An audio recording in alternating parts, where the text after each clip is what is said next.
The Nashville Predators dominated a majority of the game Saturday night against the Washington Capitals, holding the second best scoring team to just 16 shots on goal. And Nashville lost.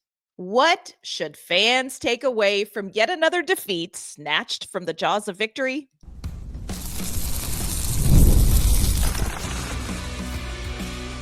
You're Locked On Predators, your daily podcast on the Nashville Predators, part of the Locked On Podcast Network, your team every day. Welcome to this Monday episode of the Locked On Predators podcast. It is January 13th, in case any of you felt like that opening made you think this was a repeat. It's not. This is a new episode, a little bit the same old story, but we do want to thank you for joining us and making us your first listen of the day. We are, of course, your free daily Nashville Predators podcast. We are a part of the Locked On Podcast Network, your team every day. Want to kick off this episode with a shout out to, of course, our Locked On Predators insiders community and to our everydayers. We appreciate your support. We love that as a community, we are getting through this Nashville Predators season all together. I'm Ann Kimmel. I am a writer and co-host with Penalty Box Radio, and my friends, I have a partner in crime. You do. I'm Emma Lingen, and I'm the Predators site editor and reporter for the Hockey News. Crime may be the name of the game of this episode because the Washington Capitals absolutely stole a victory from the Nashville Predators Saturday night. Friends, today is going to be part statistics, part therapy. How does this keep happening? We're going to talk about this Washington Capitals loss. We are also going to talk about Elliotte Friedman's comments on Barry Trotz, perhaps moving or not moving a key piece in the locker room. We got a lot to get to today, but before we dive into all of the details, we do want to let you know today's episode is sponsored by our friends at FanDuel. You can start the season with a big return on FanDuel. New customers can place a $5 bet, and you're going to get started with $200 in bonus bets if you win or lose that first $5 bet. Visit FanDuel.com to get started. Emma, I feel like we've been here before. Like, this season is absolutely mind-blowing. This season is mind-blowing. A little bit later in the show, we're going to hear from Andrew Brunette on his thoughts. But again, this is a Nashville Predators team. Saturday night played the Washington Capitals, one of the best teams in the league. Dominated that performance. Came up short, losing 4-1. If you had to summarize this game in one word or more, how would you summarize that Saturday night game? For lack of, I was going to say debacle, but you can't even say it was a debacle. No, I'll probably summarize it with an acronym. Mm-hmm. And I will say, and Minka has some thoughts too. She wants upper management. Keep the acronym clean, please. That's right. She knew what I was about to say because I was about to say my acronym is WTF. What the flag nog, as you would say. Nog? I just, it's, and that was one of those where it's like, you really can't criticize the performance. Again, Nashville was the better team for the majority of that game. It was scoreless through one period. The Capitals got one on the power play in the second, but then Nashville answered with one on the power play in the second, and it was anyone's game going into the third, and then it just quickly came unraveled. And I think that, a lot of it is, yes, we talked about special teams. The special teams didn't seem to be a problem this time. It was everything else. And it was, again, the chances were there, the looks were there, the shots were there. They just weren't able to finish, and Washington was. And then, of course, you have Alex Ovechkin, because, of course, he had to score. You do. He had to score. You do. Guys, we witnessed history, part of it. So that's exciting. Is it exciting? Because I feel like I could have made that goal. Well, but it's on the That's kind of, that one was, I was like, seriously, dude, you're going to put Alex Ovechkin out there. Not because he moves around a lot defensively, but because you want to rack up the goals. No, we were We were laughing about that in the press box at the game. Just like they're of course they're going to put Ovechkin out here. As soon as Saros comes out the net, you're going to see Ovechkin skating out there. Of course you are.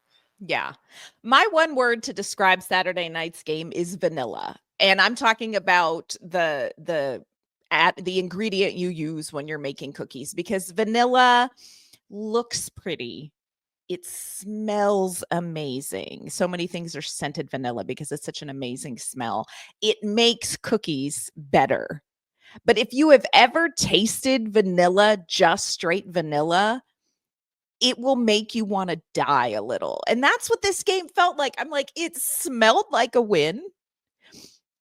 When you added it to other things, I was sure it was going to be a win, but then you tasted it and you're like, and here are the Predators losing 4-1 in a game, you all, that they basically dominated. Yes, there was kind of a lull in the third period, but overall, this was a game that Nashville outplayed the Washington Capitals. Of course, we do ask our insiders. Oh, we have lots of conversations during and after games like this with our insiders, bless.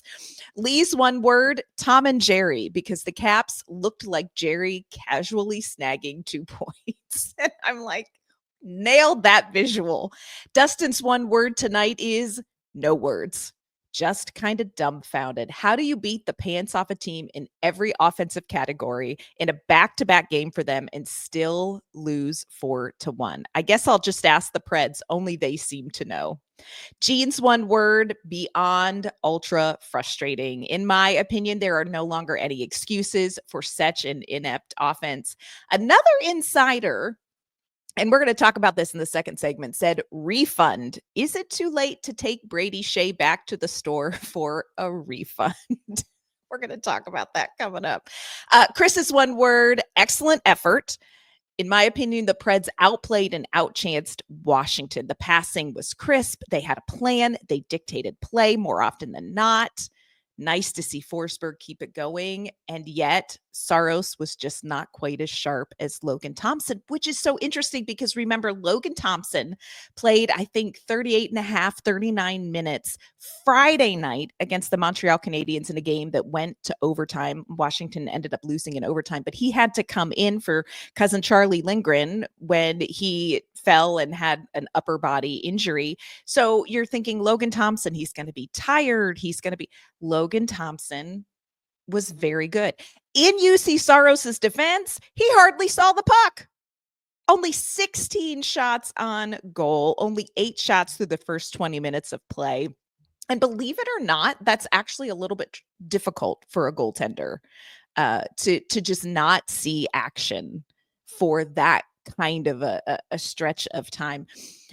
We talk about this is another game Nashville should have won. Just a quick glance at some advanced stats. We talk about Corsi for percentage. That's like puck possession percentage.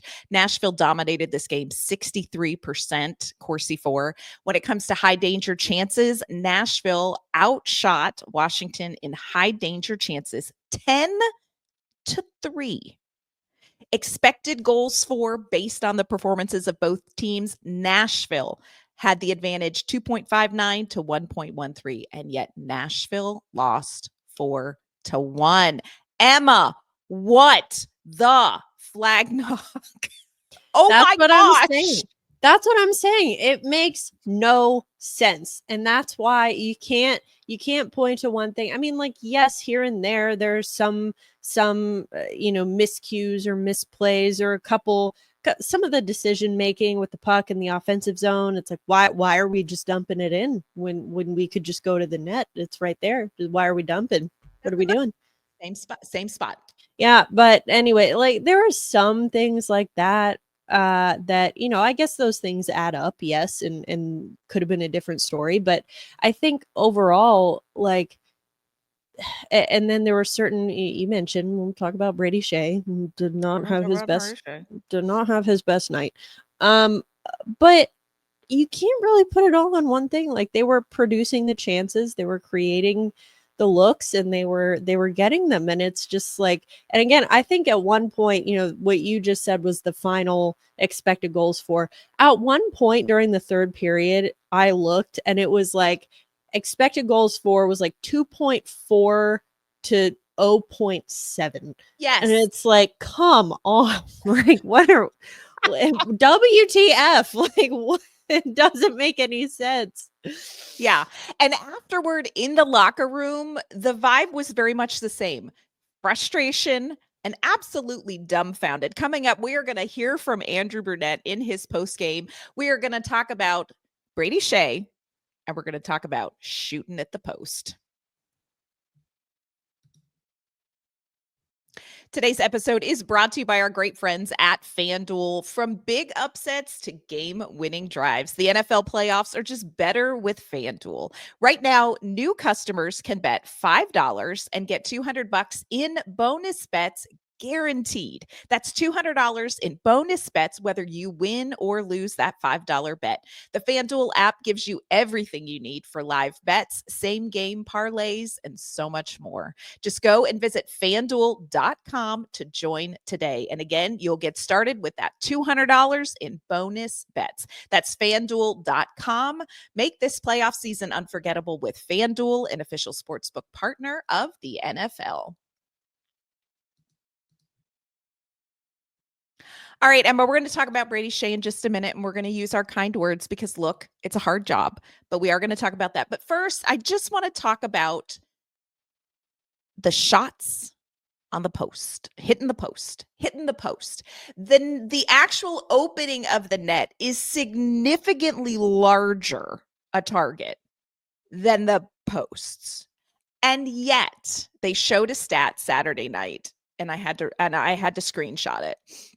Philip Forsberg hit his 13th post in the game Saturday night. Ryan O'Reilly, 7 posts. Jonathan Marchessault, 6. Yossi, 6. Stamkos, 5 over the course of the season. That's not even counting the Novak, the McCarron, the Evangelista. I mean, those are just our big name guys. If Philip Forsberg had scored on those post shots, he would have 24 goals this season. Ryan O'Reilly would have 19, Jonathan Marchessault 20, Yossi 11, Stamkos 17. You would be looking at our top goal scorers all finishing the season, I would say this very confidently, as 20 plus goal scorers. Yeah, we're not there. It is absolutely baffling that, and again, let me just reiterate for those of you who may be a little bit newer to hockey, we'd love to have you here. The opening of the net is technically a larger target than the posts that our best shooters consistently hit. It's almost inexplicable, Emma. There's just no, I can't even, like, I got nothing. It is inexplicable. And I want to, you actually brought this up when we were talking before the show about this, that, we can talk all day about things that, and believe me, we have talked all day about it, and clearly no one wants to hear it, but all of the things that are not wrong with this team. Correct. No one wants to hear it because the results aren't there. I get it. It's a results-driven business. Totally fair. But we can talk about all the things that aren't wrong with this team, like creating chances and shooting the puck. Those things are not wrong with this team because they're doing that. But it's people want to hear what is wrong with the team. And that's the part that's inexplicable. And no one, people want us to say, like, oh, this needs to get fixed. Oh, it's a coaching problem. Oh, it's this. Oh, it's that. And like you said earlier in the season, and like you hear hoofbeats, this is zebras. This is zebras. And we are not expecting this. And no one, like, everyone is really dumbfounded about it because it's like, you can't explain the unexplainable. That's what makes this so baffling and so frustrating. Yeah. And when you hear people say, this is so obvious what is wrong with this team, it's the veterans are too old, or it's the coaching, or it's when you hear somebody say it is so obvious what is wrong with this team, this season, that needs to be a warning flag to you. Because take it from people, and I don't mean this in any way other than just a helpful perspective. Emma and I are at the practices. Emma and I watch what they do at the practices. Emma and I and all of the Nashville media, we are in the locker room. We are asking the questions. We are talking with Andrew Brunette. We are at the games. We are looking at advanced statistics. We are talking to the players. We're watching what they are spending extra time on in practice. And if you think that this is such an obvious solution to what is wrong in Nashville, I have to tell you, I wish that you were right, but you're probably not. You're just probably not. And again, it comes back to, this is a zebras thing. This is not horses. I wish it was horses. If it was horses, this would have been fixed by now. That's the thing. We're halfway through the season now, over halfway through the season, and we still don't have answers. And again, like you were saying, this is not just a hobby for us. Like we dedicate a lot of time, a lot of effort, a lot of late nights, and you know, just a lot of conversations with players and coaches and trying to figure this out. No one knows. No one knows. So this is not us. This isn't anyone withholding information. It's not anything about people, you know, trying to protect certain people or defend certain people involved. It's like, we truly don't know. And again, and we're looking, y'all, we are digging through the haystack for the needle. We want to find the needle and tell you.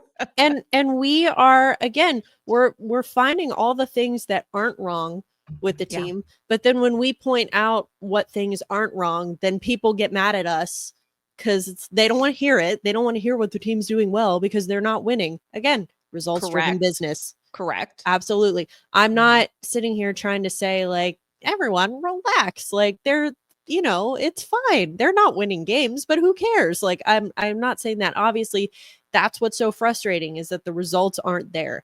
And we saw this similar, not exactly the same, but similar with the team really during the first half of last season, Andrew Brunette's first season, where consistently this team was out shooting their opponent. They were creating all these chances. The offense was so quick, so much skating, so high octane. And it was just like, you could see it, but the results weren't there.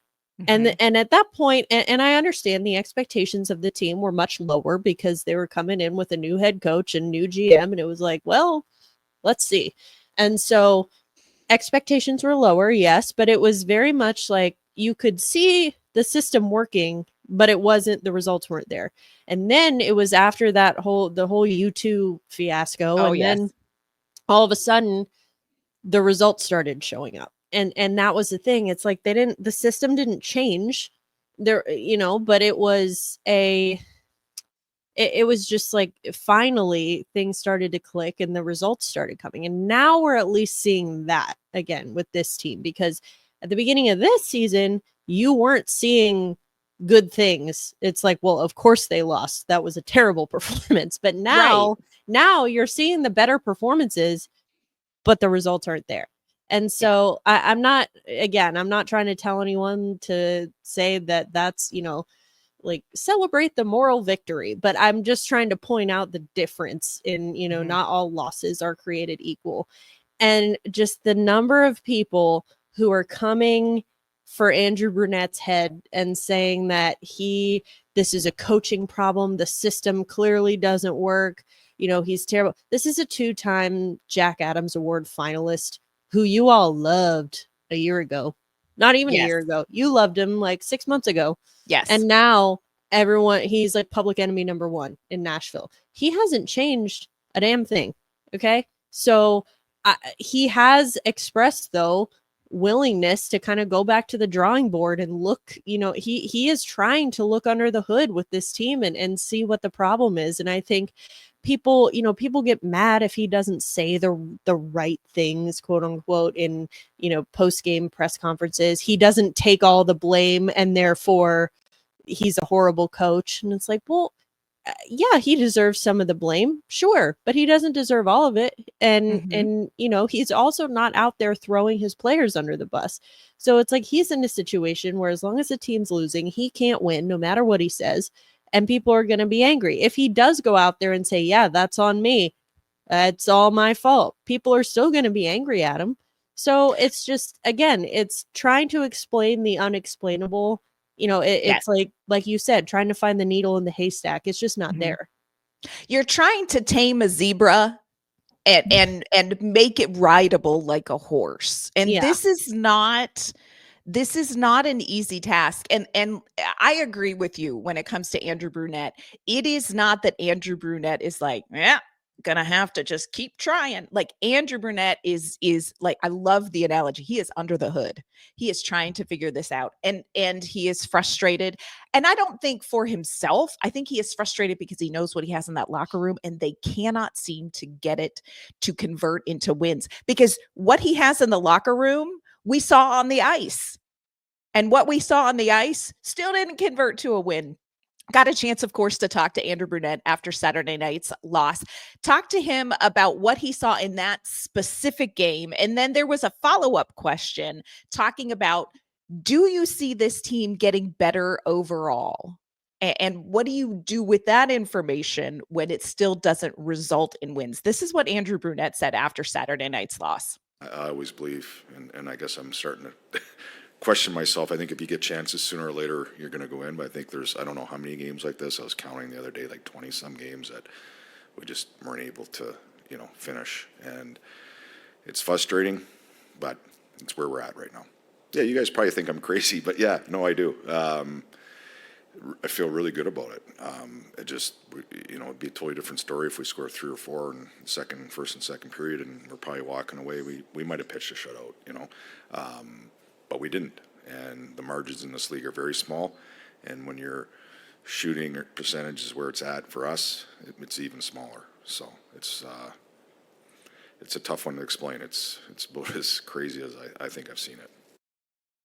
It really is a tough one to explain. And again, I say, if somebody says, here's the obvious problem with the Nashville Predators, I would say, I wish you were right. I wish it was an obvious problem with the Nashville Predators, because really they're doing so many things right. Now, we do have to talk really quick about Brady Skjei. Another tough game for Brady Skjei, and he has been up and down. We have had games where we have seen him really play well recently. This was not one of them. And one of the things I really would like to see is getting Jeremy Lauzon back, getting Adam Wilsby back. And I don't say that because I think Brady Skjei needs to just cool his jets on the bench. But I think defensively, they just need a bump. They need a bump. And I think they're missing Jeremy Lauzon's physicality. I think they're missing what Adam Wilsby can do as far as generating offensive chances. And just, he's bold. He's young. He's hungry. He's Alexander Hamilton on ice. And I think they're missing that. It was a tough game for Brady Skjei. And I hate to say that because, it's a team sport. But it was a tough game for Brady Skjei again. Yeah, it was. He really did not look good against Washington, and just a bunch of kind of missed assignments, missed coverage, and just giving them way too much of an opportunity, and they took advantage of it. And I continue to be less than impressed with Justin Barron. I hope that Wilsby and or Lauzon coming back into the lineup will make Barron the extra defenseman. Mm-hmm. I think that, I wish, I would like to see Mark Del Gaizo back here. And that's not just because we love Mark Del Gaizo. No, as I a agree person, though. But I think that, he kind of has that kind of Spitfire energy in him out there. And I think that he's that guy that's like, come hell or high water, no one is taking this puck from me. And if they do, come hell or high water, I'm going to get it back. And I think that that's a little bit of what they need. And I don't know, I was honestly, I think pairing wise, like the pair with the two of them, I think the best defensive pair against Washington was Stastny and Schenn. Yes. And that's not even that. I feel like that says less about them than it does about the other pairs because they weren't that good. But there was at one point during, I think it was the second, like early in the second period, like Roman Yossi and Jonathan Marchessault, you could tell, were trying to put this team on their back. They were doing everything. Yes. And it's like, you can't just rely on two guys to do everything. And so you need, because again, when your best defenseman, Roman Yossi, is also an offensive weapon, and he's trying to do all of the offense and all of the defense, like that's just not fair. And I think that, going back to what Brunette said about, you guys probably think I'm crazy, but yeah, I do feel good about this performance. I'm like, you know what?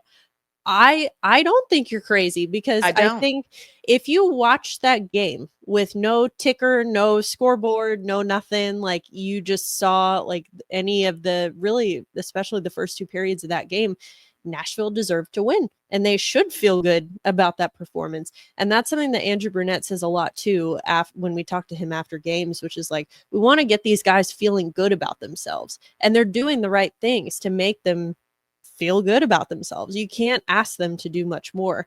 But it's just really frustrating, for him and for the players as well. Yeah.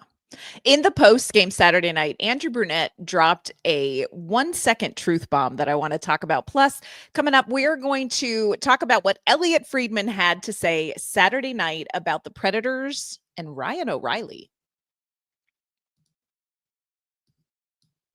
Today's episode is brought to you by Rocket Money. If saving money and getting your finances in order is one of your New Year's resolutions, I really encourage you to check out Rocket Money. Rocket Money is a personal finance app that helps find and cancel your unwanted subscriptions, monitors your spending, and helps lower your bills so you can grow your savings. It brings everything together in one place, whether it is subscriptions, your spending habits, or even the goals you want to hit this year. Rocket Money has over 5 million users and has saved a total of $500 million in canceled subscriptions, saving members up to $740 a year when using all of the app's premium features. One of those best features is that subscription tracker. We have all signed up for subscriptions and then forgotten about them. But Rocket Money tracks all of those down so you can see exactly where your money may be going. Plus, with their goals feature, you are able to automatically set aside money for the future. No more stressing about budgeting every month.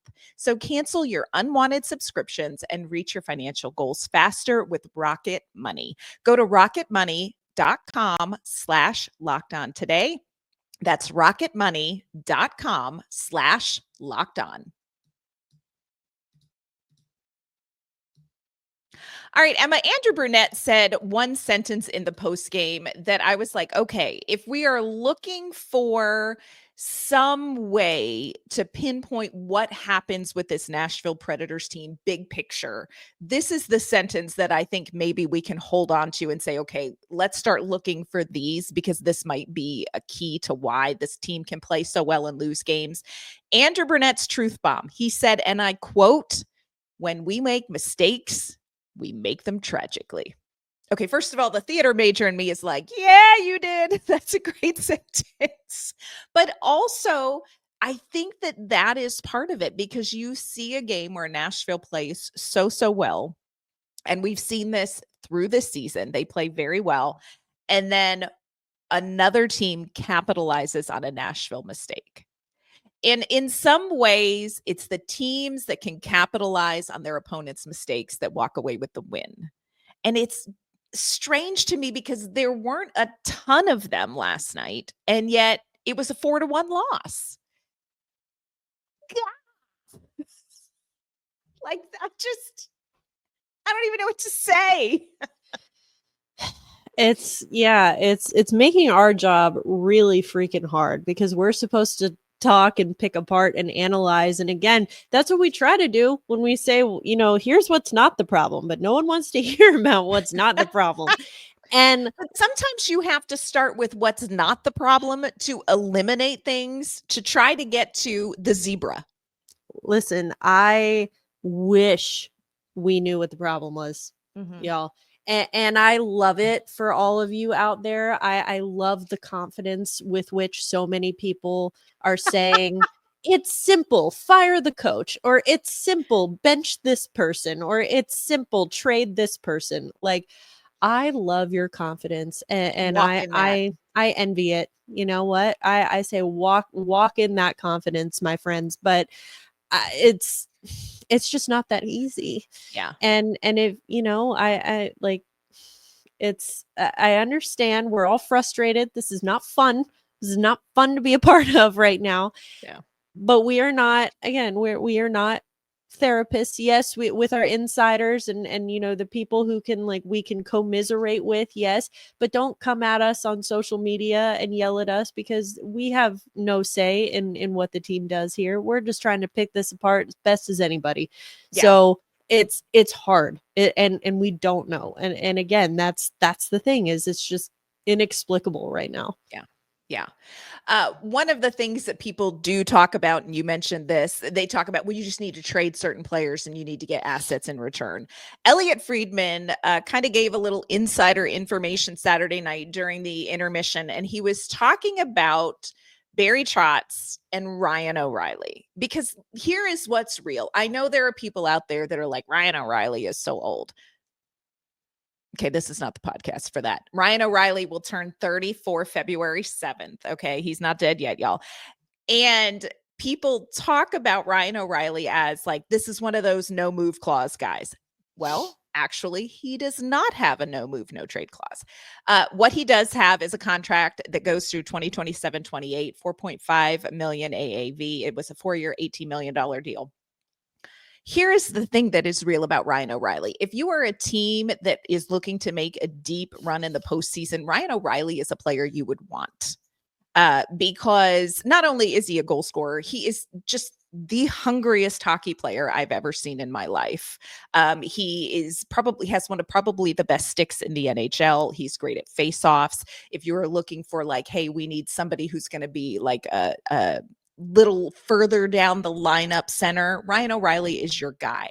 Elliotte Friedman says that Barry Trotz could be getting some calls about Ryan O'Reilly, but that Barry Trotz is basically treating this as he has a no trade clause, a no move clause. Do you think Barry Trotz should entertain the thought of moving Ryan O'Reilly, Emma? Well, first of all, I think it was funny because Elliotte was doing his Saturday headlines, and it was being simulcast on NHL Network. To the good people at NHL Network, you might need to rethink the positioning of the ticker at the bottom, because during the Saturday headlines, the lower thirds kept getting cut off by the ticker, so we were only seeing the first couple words of each thing. And this was during the game at Bridgestone. We were in the media room during the second intermission, and we're watching this, and we could only see the start of it. So, and of course, there's no sound on the TV, so we can't hear what Elliott's saying. All we see is Ryan O'Reilly's face, and Ryan O'Reilly treated as if.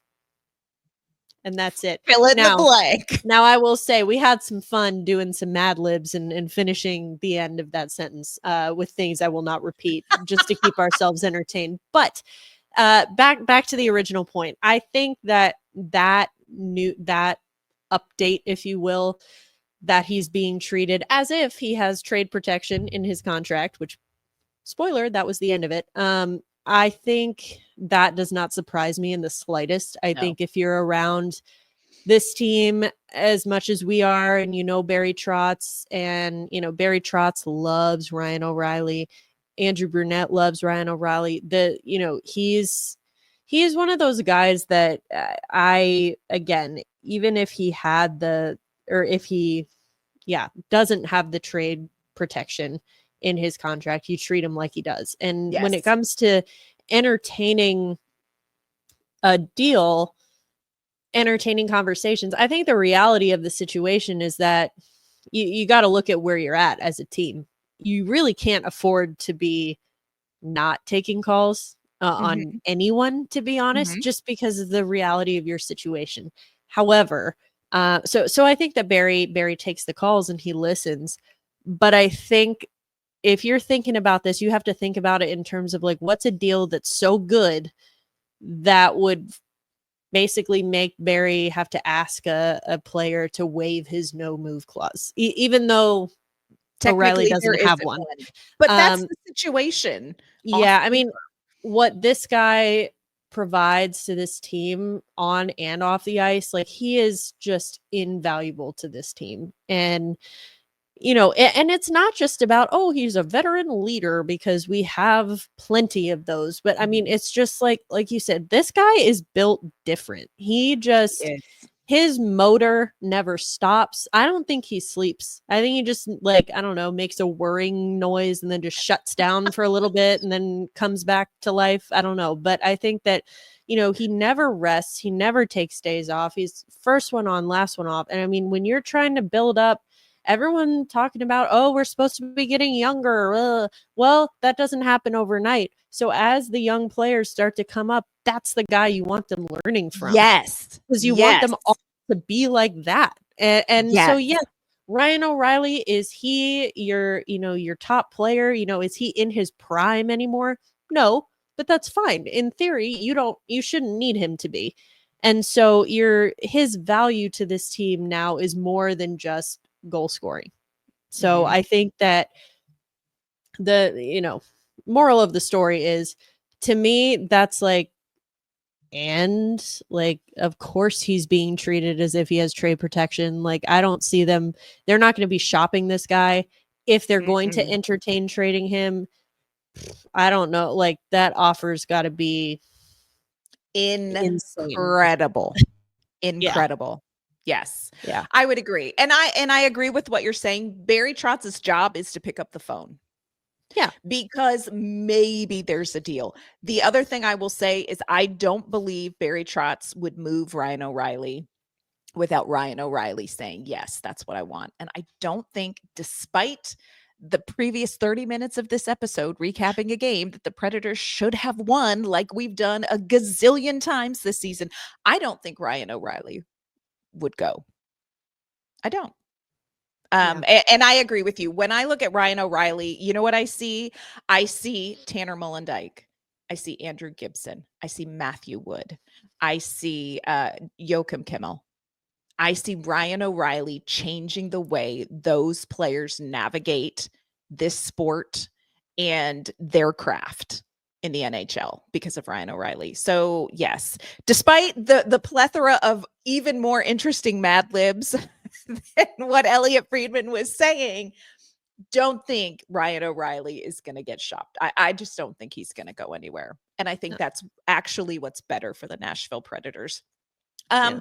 Nashville Predators do not have a lot of time to bemoan the zebra and try to tame the zebra, because they are right back on the ice tomorrow, you all. Jonathan Marchessault will be facing his former team for the first time as the Vegas Golden Knights come to town. Another tough team that Nashville is going to have to try to find a way to get a win over. On tomorrow's show, we're going to preview that game. We're going to talk a little bit about Jonathan Marchessault and his career, and we're going to tell you what we think needs to happen for the love of all that is holy to get a game where the statistics and the final score matches. So make sure you tune in on tomorrow's show as we wade through all of that. Before we sign off on this Monday, though, Emma, let everyone know where they can find you and where they can find your work. You can find me on social media at Emma_Lingen, and you can find my work at the Hockey News. And you can find me on social media at AnnK_Mama on Ice. You can find my work with Penalty Box Radio as well. Friends, that is going to do it for this Monday episode of the Locked On Predators podcast. Thanks so much for joining us. Thanks for making us your first listen of the day. We're going to be back tomorrow with an all-new episode previewing that Vegas Golden Knights game. We'll see you then.